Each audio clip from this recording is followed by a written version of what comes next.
Assalamualaikum warahmatullahi wabarakatuh. Waalaikumsalam. Saya mau nanya Ustadz, bagaimana yang mana yang didahulukan? Misalnya kita lagi jualan, terus masih ada pelanggan, udah masuk waktu sholat, apakah kita nunggu orang yang beli itu pergi atau gimana Ustadz? Terus gimana hukumnya jualan rokok?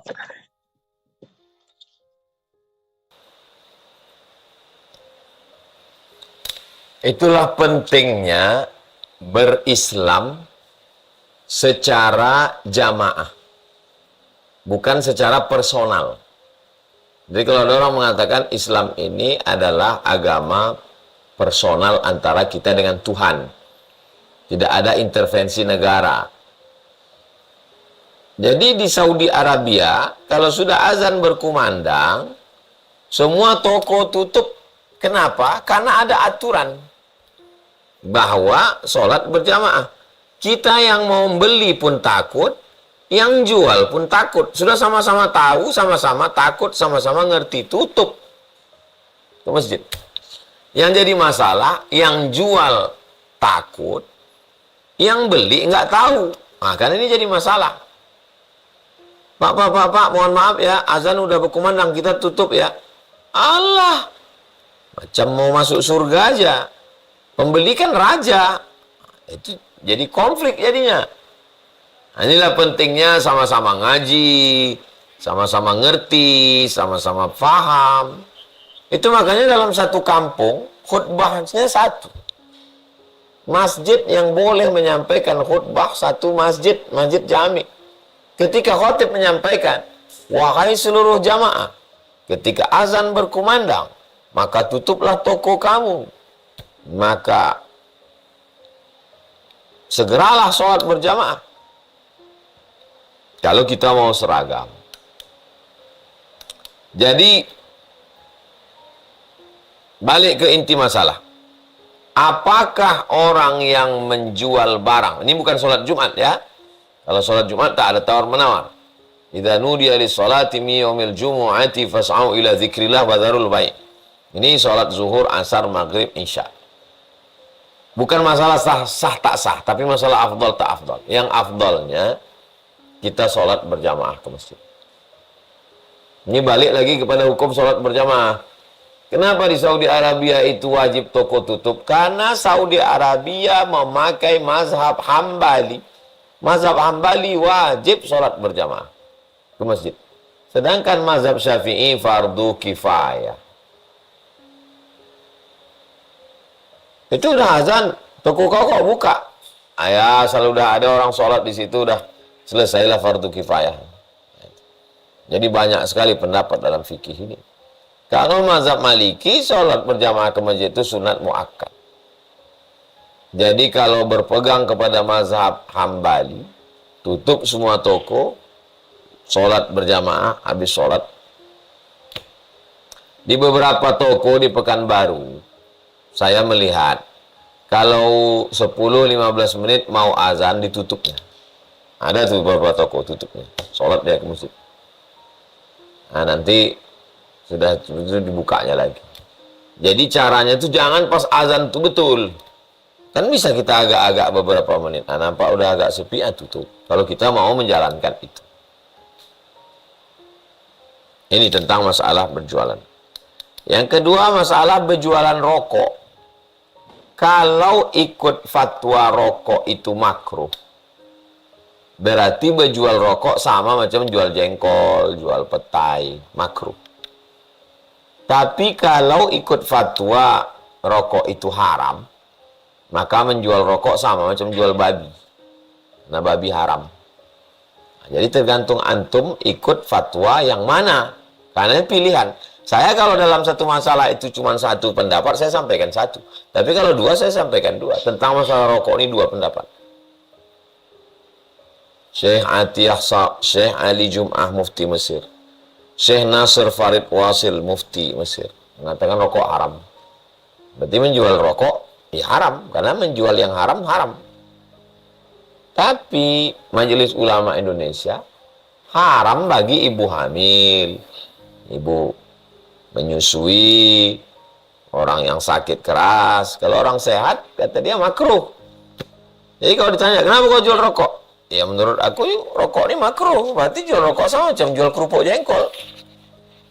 Nah, jadi lagi-lagi pilihan. Demikian. Wallahu a'lam bishawab. Baik, untuk pertanyaan kedua Ustadz dari kolom chat. Ini berhubungan dengan keuangan Ustadz ya. Di era hari ini kita ketika memulai usaha kan butuh modal Ustadz. Nah, bagaimana hukumnya ketika kita memulai usaha itu dari pinjaman dana kur? Apa hukumnya Ustadz?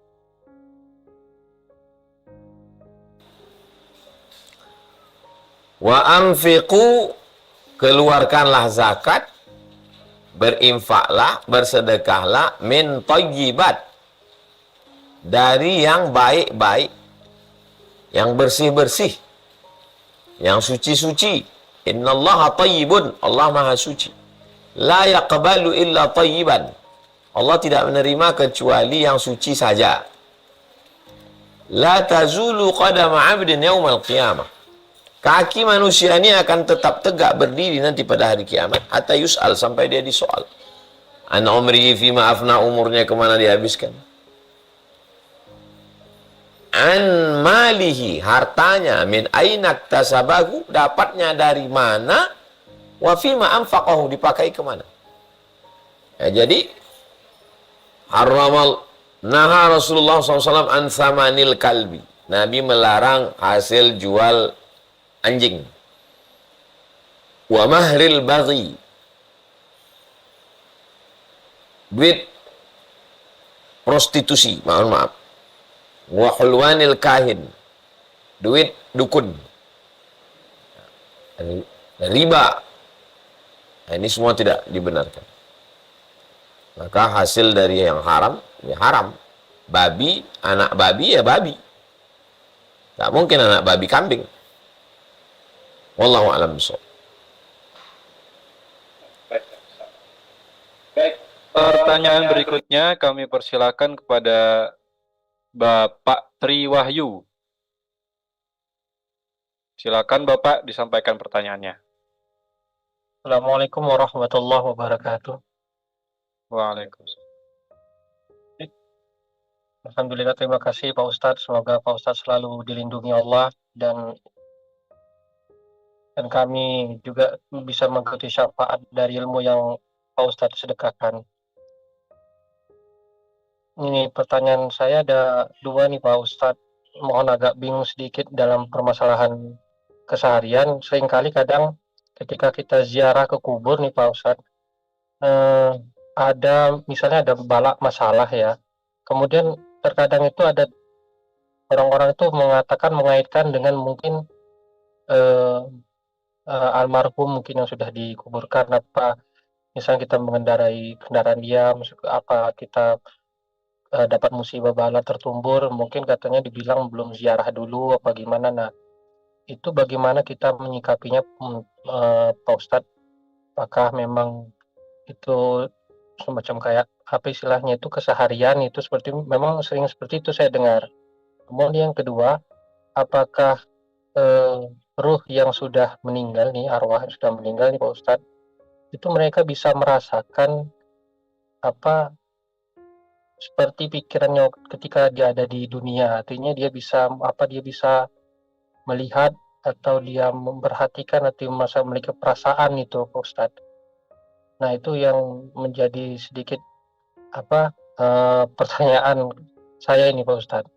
Nah, demikian Pak Ustadz, terima kasih. Wabillahi taufiq wal hidayah. Wassalamualaikum warahmatullahi wabarakatuh. Waalaikumsalam warahmatullahi wabarakatuh.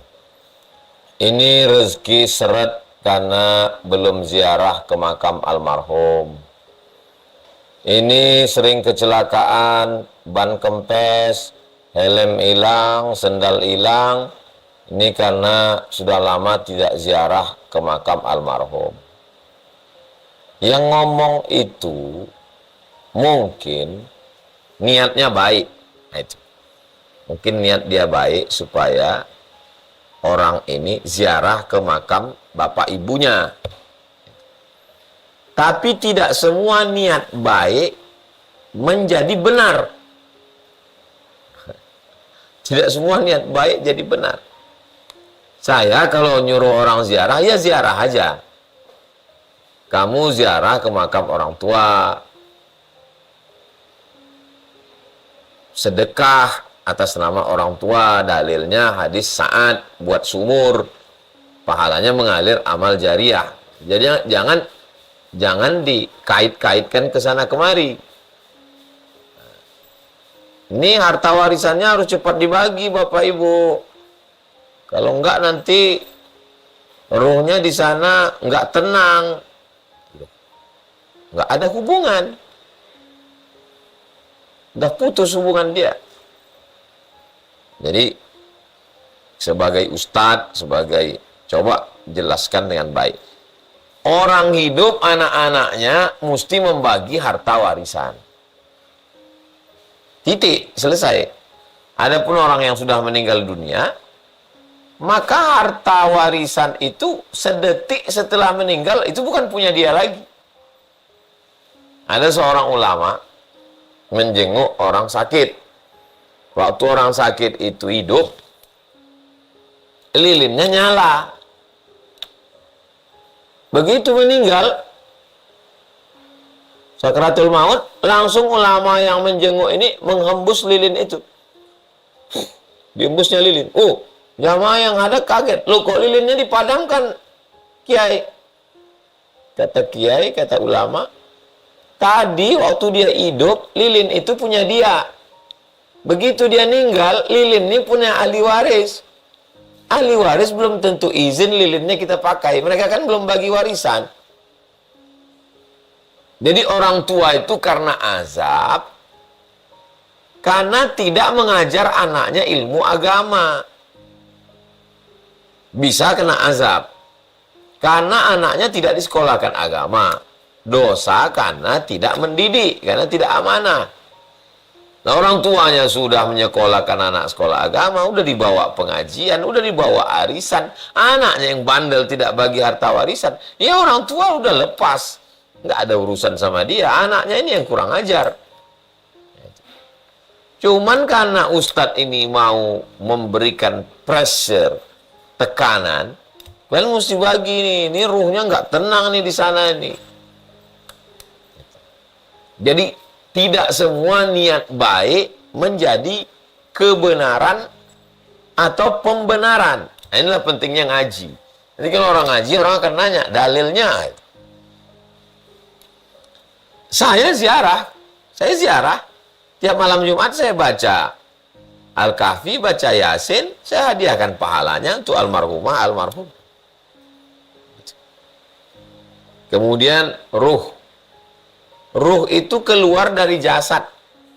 Seperti telur ayam keluar dari cangkangnya. Apakah ruh itu bisa mendengar? Ya. Dari mana Ustaz tahu ruh itu bisa mendengar? Hadis. Ruh mendengar suara sendal orang yang ngantar pulang. Coba antum di kamar. Tamunya pulang.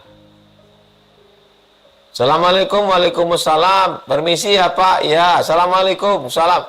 Kan kedengaran suara sendalnya pulang. Jenazah itu mendengar suara sendal. Hadis sahih tentang sendal. Suara sendal. Jadi ruh itu mendengar. Apakah ruh itu merasakan azab? Iya, merasakan azab. Mana dalilnya? Azab kubur. Bagaimana dengan orang yang udah dikubur? Iya Pak Ustaz, tapi kan jasadnya ada. Terus kalau mati dimakan ikan piranha di sungai Amazon 100, kemana pergi jasadnya itu? Kan kena azab kubur. Bisa dia merasakan? Bisa. Yang merasakan itu siapa? Ruhnya. Gitu. Jadi ruh itu hidup, tidak pernah mati. Di alam ruh dia hidup, pindah ke alam rahim dia hidup, pindah ke alam dunia dia hidup, pindah ke alam barzah dia hidup. Pindah ke alam akhirat dia hidup. Masuk neraka pun dia hidup. Kekal di dalam neraka, hidup. Kalau mati, enak sekali. Mati sama macam pokok kayu, sama macam binatang. Enaklah selesai mati habis. Enak kali koruptor-koruptor mati. Orang-orang zalim yang aniaya mati. Dia tidak mati, dia di dalam neraka, kekal selamanya. Khalidina fiha abada. Tapi kalau ada iman, setelah bersih di neraka, masuk ke surga.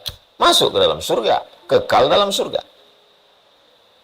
Itu jadi ruh ini dia merasakan, mendengar, dia bisa melihat. Apakah ibu saya, ayah saya melihat saya malam ini? Iya. Dia melihat saya sedang tausiah ini sekarang. Dari mana Ustaz tahu? Dari tafsir ulama. Imam Ibn Katsir. Wa qul i'malu, beramallah kamu. Fasayarallahu amalakum. Allah yang melihat amalmu, Abdul Somad. Wa rasuluhu. Rasulullah melihat amalmu. Nabi Muhammad melihat saya, melihat amal saya ini sekarang. Wal mu'minun, orang beriman. Orang beriman yang mana? Dalam tafsir Ibnu Katsir, kata Imam Abul Fida Ismail Ibnu Katsir, orang tua yang sudah meninggal melihat amal anaknya. Kakek saya, Syekh Onyang saya, melihat sekarang nih, oh cucuku mengajar. Motivasi buat saya. Untuk selalu berbuat baik. Saya pesankan juga ke anak-anak saya, kalian mesti buat baik. Karena aku pun nanti kalau udah mati, ku tengok amal kalian. Sementara hari kiamat, habis itu nanti ruh berjumpa lagi dengan jasad. Ada di badan kita ini azmudzan,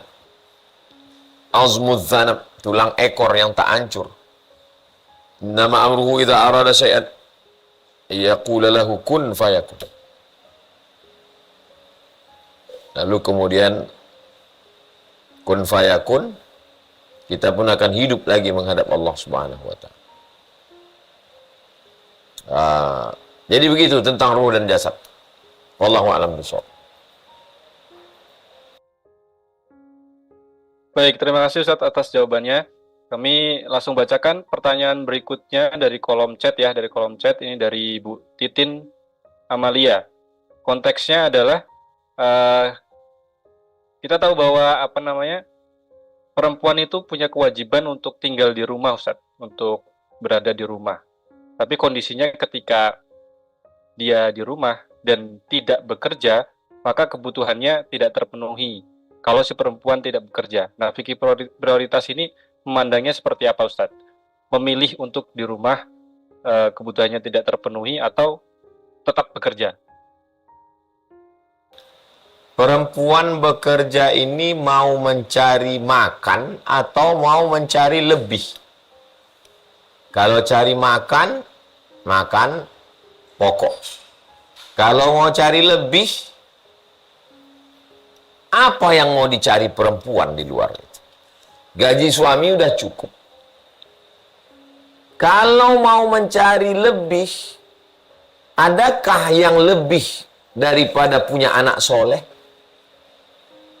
Kesuksesan perempuan adalah ketika punya anak soleh dan solihah. Profesor, doktor, LCMA, PhD, jenderal, dokter spesialis, tidak ada apa-apanya ketika anak jadi pecandu narkoba, pezina, LGBT. Gara-gara apa? Gara-gara tidak mendapatkan pendidikan. Prestasi tertinggi perempuan adalah menjadi pendidik, pembentuk anak soleh. Penghargaan tertinggi perempuan bukan Grammy Award, bukan dari penghargaan internasional. Penghargaan tertingginya adalah dapat amal jariah, dapat surga, dapat mahkota dari cahaya. Jadi setiap perempuan mesti menanamkan itu dalam pikiran. Apa yang mau ku cari ini sekarang keluar rumah? Dengan mudarat yang luar biasa. Berangkat jam 7 pagi, masuk jam 8, keluar jam 4, macet sampai rumah jam 6, sholat bertinggalan. Kecuali memang untuk cari makan. Suami cacat, nauzubillah, pengangguran, ini cari makan nih Pak Ustadz. Oke lah, dengan syarat dan ketentuan berlaku. Tapi kalau cuma mau cari lebih, adakah yang lebih daripada punya anak soleh? Adakah yang lebih dari surga Jannatul Firdaus? Perempuan-perempuan perlulah merenung sejenak tentang skala prioritas. Tak sebanding antara duit yang didapat dengan mudarat yang diterima. Anak kehilangan kasih sayang, kehilangan perhatian, suami. Banyaklah berita yang kita tonton, kita lihat hari ini akibat dari perempuan yang meninggalkan sangkarnya, meninggalkan tempatnya. Waqarna fi buyutikunna. Saya tetap yang jalan tengah. Maksud jalan tengah ini saya bukan pendapat perempuan nggak boleh sama sekali. Boleh dengan syarat dan ketentuan berlaku. Demikian. Wallahu a'lam bishawab.